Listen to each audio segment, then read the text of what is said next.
विज्ञापित अंचल परिषद बालुगाँ ठारे नगरपालिका श्रीमती सुकांती पाइकरा तत्वावधान विधायक प्रतिनिधि श्रीजुक्त जयंत कुमार स्वाई एवं अध्यक्ष प्रतिनिधि तथा युव संगठक श्रीजुक्त संतोष कुमार पाइकरा सुपरिचालन जय जगन्नाथ अर्पण रथ बालुगाँ सहर में परिक्रमा करथिला।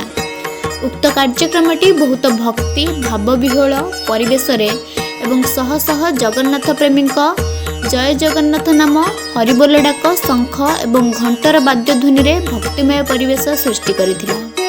उक्त कार्यक्रम को समर्थन जणाई जगन्नाथ प्रेमी माने गुआ चाउल एवं अर्थराशि जगन्नाथ उद्देश्य रे अर्पण करुथिले। एही कार्यक्रम को उपाध्यक्ष श्रीजुक्त भगवान प्रधान समस्त परिषद वर्ग सह बालुगाँ एनएसी कार्यनिर्वाही अधिकारी श्रीजुक्त प्राणनाथ सेठ एवं समस्त कर्मचारी सहयोग करथिले।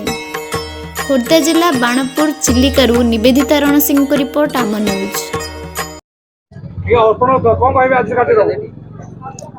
आज कार्यक्रम हूँ जो आमर जगन्नाथ प्रकल्प पूर्वर बालुगाँ एनएसी हूँ गोटे जगन्नाथ रथ नहीं प्रत्येक घरे घरे पहुँची ए जगन्नाथ संस्कृति को आम पहुँचेबा एवं पहुँचे जगन्नाथ प्रकल्प पूर्वर आम प्रत्येक घरे बुली मुठाटे अरुआ चाउल एक गोटी गुआ नहीं ठाकुर मंदिर में रखिबू। ए बालुगाँ एनएसी समस्त माँ भौणी मैंने प्रत्येक घर अरुआ चाउल मुठाटे एवं गुआ गोटे देवे जहाँकि जाई प्रभुंकर महाप्रसाद परिणत हम बोली आमर निश्चित आशा और विश्वास अच्छी। तेणु ठाकुरंकर जो निर्देश आम बालुगाँ एनएसी अच्छी आम निश्चित भाव या प्रयास जारी रखीचु। 8-10 दिन काल 11टा वार्ड रे ए रथ बुलिबो।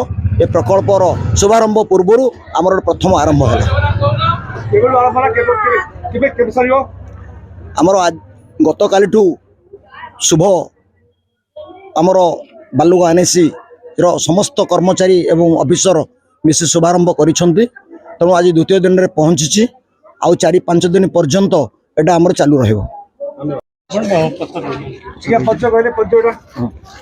सुचित्रा महापात्र मिशन शक्तिर प्रेसिडेंट आज आमर पूरी प्रकल्प ये योजना विषय रे आसी जाइए आमको कह जाए समस्त प्रत्येक घर मुठाए चाउल गुआ टिके आम जगन्नाथ आम अर्पण करूँ। ए सबू माँ मैंने मिशन शक्ति माँ मैंने बहुत संख्यार जोगदे आमको यही प्रकल्प को आगे नापी सहयोग कर भाई मान भौणी मान सहयोग सकाशे आम बालुगाँ आज एनएसी यही प्रकल्प को काली आरंभ करूँ। 15 तारीख पर्यंत आम शेष होगापी कहुई आपण मानक अशेष अशेष धन्यवाद। एत संख्यार जोग देवर आम अशेष अशेष धन्यवाद कर। जय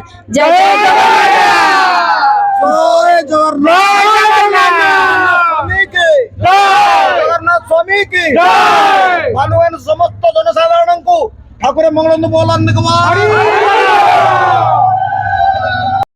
बर्तमान आम माँ भौणी को नहीं बर्तमान बहुत संख्यार विजय कुमार बेहरा बालुगाँ एनएसी पार्टनरशिप घर माँ मान को लेकिन आम आज जो पदयात्रा करूँ ठाकुर मुठाए चाउल गोटी गुआ नहीं आम से जगन्नाथ पाखे समर्पण करूँ और यही चाउल गुआ नहीं कि ठाकुर महाप्रसाद हो आम एतिक ठाकुर बाहर कामना करूँ।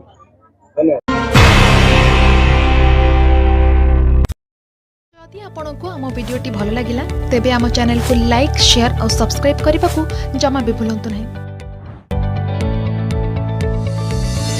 जदि आपको आम भिडी भल लगा तेब आम चैनल को लाइक शेयर और सब्सक्राइब करने को जमा भी भूलु नहीं।